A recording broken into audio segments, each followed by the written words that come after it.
Welcome back to News Watch 12. This morning, turning now to Storm Watch 12 meteorologist Josh Colbert. You haven't really been chatty over there this morning, which is how I know that we have a very busy couple of weather days ahead of us.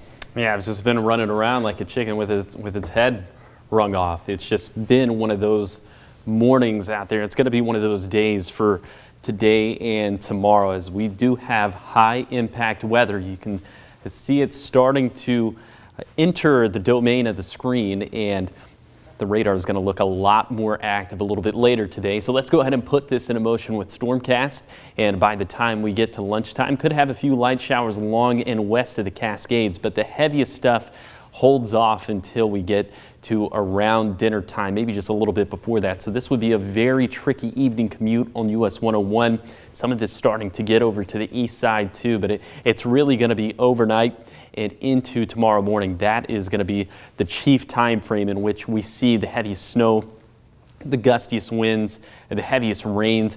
You can see into Tuesday morning, it is just going to be widespread rain and snowfall. We'll take a look at some of the snow levels in just a second, but the commute on Tuesday morning is going to be very dangerous. In fact, I'm expecting some portions of the interstate to actually get shut down by the storm system. And then into Tuesday, it does look like a little bit later in the day will start to partially dry out as this big mass of rain and snow exits, but then we'll watch this secondary band of rain and snow entering the picture into Wednesday morning. And then it does look like we'll finally start to substantially calm down into Wednesday, Thursday, and Friday. Here's some of these projected water totals through Tuesday night, and it's very clear who the winner is going to be. It's going to be the Mount Shasta City area, but all of us are going to get some beneficial rainfall and snowfall from the storm system. Snow levels are going to stay pretty consistent over the next 48 hours, right around 3,000 feet. We will see a bit of a subtle dip into Wednesday morning down to around 2,000 feet. But I think for most of us in the Rogue Valley, minus Ashland, I think Medford, I think Rogue River, I think Phoenix, I think Jacksonville, I think all of those areas likely will keep it as rain, although don't be surprised if there is a little bit of a rain-snow mix at times.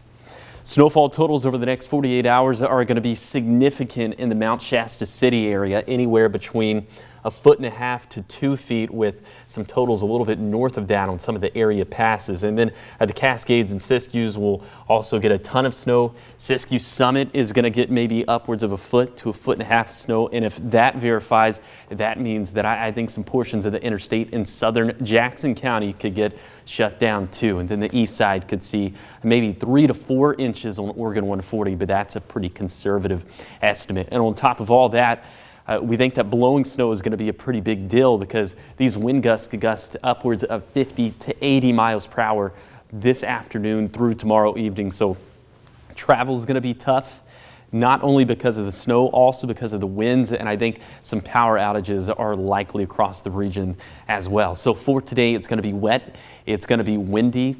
And we are going to see some cooler conditions out there, 40s and 50s, but I think the temperatures are going to be a footnote compared to some of the weather we're going to have for this afternoon and this evening. Widespread winds and rain and snow this evening, with snow being above 3,000 feet. Will dry out into Wednesday, Thursday, and Friday, but then tracking another storm system for Saturday and Sunday. This one is looking like it'll give us some moderate impacts for right now, but there's still several details to work out. So lots of active weather over the next 7 days. Here is that 7-day forecast for the coast.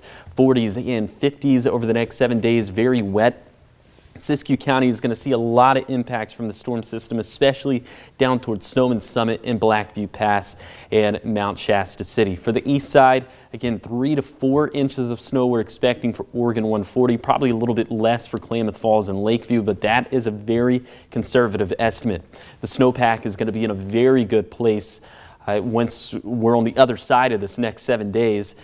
And then for the Rogue Valley, mainly just rain for Monday and Tuesday. Can't rule out a rain-snow mix in Ashland, but I think our other elevations probably just keep it as a cold rain.